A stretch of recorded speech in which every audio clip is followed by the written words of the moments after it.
Okay, this is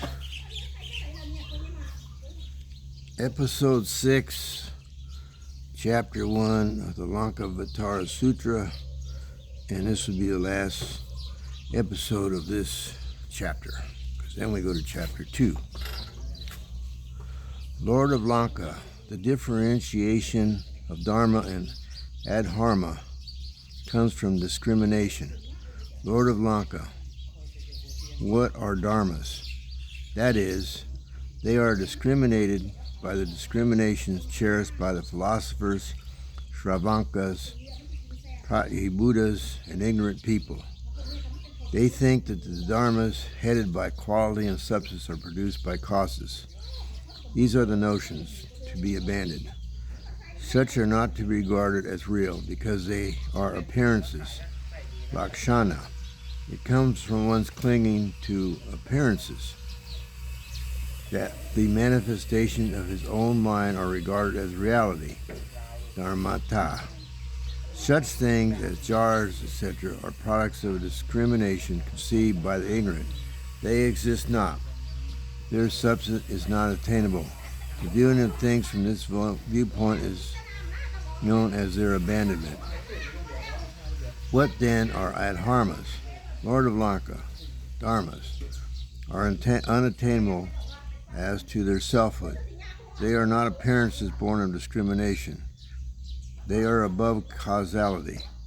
There is in them no such dualistic happening as seen as reality and non-reality. This is known as the abandoning of dharmas. What again is meant by the unattainability of dharmas? That is, it is not like horns of a hare, or an ass, or a camel, or a horse, or a child conceived by a barren woman. They are the dharmas, the nature of which is unattainable. They are not to be thought as real because they are appearances. They are only talked about in popular parlance if they have any sense at all.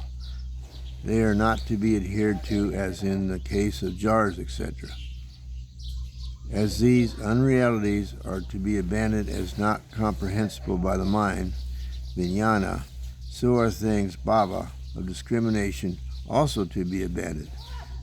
This is called the abandoning of dharmas and adharmas. Lord of Lanka, your question as to the way of abandoning dharmas and adharmas is hereby answered. Lord of Lanka, thou sayest again that thou hast asked this question of the Tathagatas of the past, who were arhants and fully enlightened ones, that it was solved by them. Lord of Lanka, that which is spoken of as the past belongs to discrimination. As the past is thus a discriminating idea, even so are the ideas of the future and the present. Because of reality, dharmata, gatas,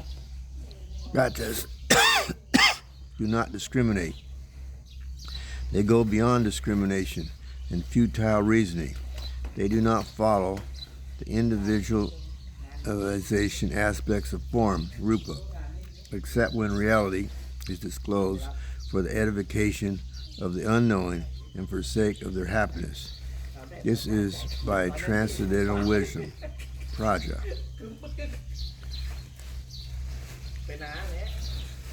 That the Tathagata performs these transcending forms, animitarkara. Therefore, what constitutes the Tathagata in essence as well as in body is wisdom, jnana. Okay, let me go back to the footnote. This is one of the most important sections in this first introductory chapter. But singularity, all the three texts, perhaps excepting Tang, present some difficulties for clear understandings. Why? The Lord of Lanka, what you speak of as past is a form of discrimination, and so are the future and the present, also discrimination. Lord of Lanka, when I speak of the real nature of such as being real, it also belongs to discrimination. It is like discriminating forms as the ultimate limit. If one wishes to realize the bliss of real wisdom, let him discipline himself in the knowledge that transcends forms. Therefore, do not discriminate the Tathagatas that have a knowledge body or wisdom essence. They do not cherish any discrimination in thy mind. They do not cling in thy will to such notion as ego, personality, soul. How not to discriminate. It is in the mano vijnana that various conditions are cherished, such as forms, figures. Do not cherish such discriminations. Do not discriminate, nor be discriminated. Further, Lord of Lanka, it is like various forms painted on the wall. All sentient beings are such. Lord of Lanka, all sentient beings are like grasses and trees. With them there are no acts, no deeds. Lord of Lanka, all dharmas and adharmas, of them nothing is heard, nothing talked. Lord of Lanka, what you speak of as past is no more than discrimination, so is the future. I too am like him. This is to be read. The present too, is it like it? Lord of Lanka, the teaching of all the Buddhas is outside discrimination, as it goes beyond all discriminations and futile reasonings. It is not a form of particularization. It is realized only by wisdom. That this absolute teaching is at all discoursed about is for the sake of giving bliss to all sentient beings. The discoursing is done by the wisdom transcending forms. It is called the Tathagata. Therefore, the Tathagata has his essence, his body, in this wisdom. He does not discriminate, nor is he to be discriminated. Do not discriminate him after the notion of ego, personality, or being. Why this impossibility of discrimination? Because the mano vijnana is aroused on account of objective world, wherein it attaches itself to forms and figures. Therefore, the Tathagata is outside the discriminating view, as well as the discriminated idea. The Lord of Lanka, it is like beings painted on colors on a wall. They have no sensibility or intelligence. Sentient beings in the world are also like them. No acts, no rewards are with them. So are all the teachings. No hearing, no preaching. Okay, we'll go up to where I left off after the word wisdom, jnana. They do not discriminate, nor are they discriminated. Wherefore, do not discriminate the manas, because discrimination is of the self, of soul, of personality. How do they not discriminate?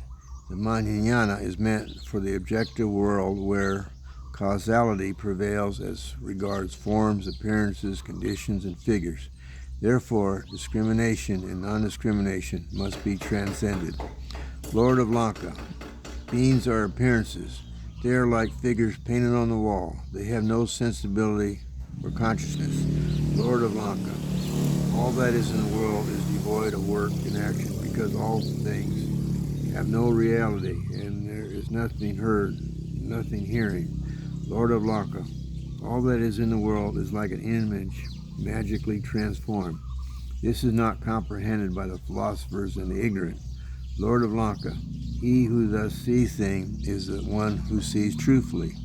Those who see things otherwise walk in discrimination, as they depend on discrimination. They cling to dualism. It is like seeing one's own image reflected in a mirror, or one's own shadow in the water, or in the moonlight, or seeing one's shadow in the house, or hearing an echo in the valley. People grasping their own shadows of discrimination uphold the discrimination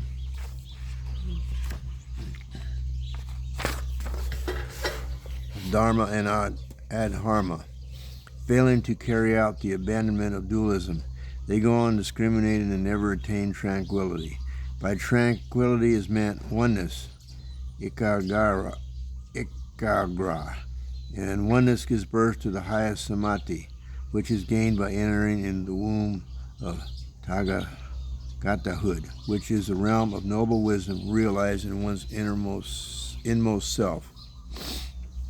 The first chapter called Ravana asking for instruction. Okay, now we'll go down to the footnote. It is noteworthy that the chapter endings are not the same throughout the entire text. Generally, reference is made to the sutra itself as at the end of a chapter, stating that the chapter bears such a title belonging to such a sutra. But in the present case, there is no mention at all of the Lankavatara Sutra, as if this Ravana section were something quite independent. While there is no doubt about it being a later addition, seeing what a complete piece of narrative it forms by itself, and again seeing that the rest of the text makes no further reference to Ravana, the trend of the discourse as presented by the Buddha shows that it is closely related to the sutra, especially when it emphasizes at the end the importance of self-realization against the inanity and futility of the verbal teachings ordinarily given out by a master. Well, and that's a deep chapter. Put that in your pipe and smoke it.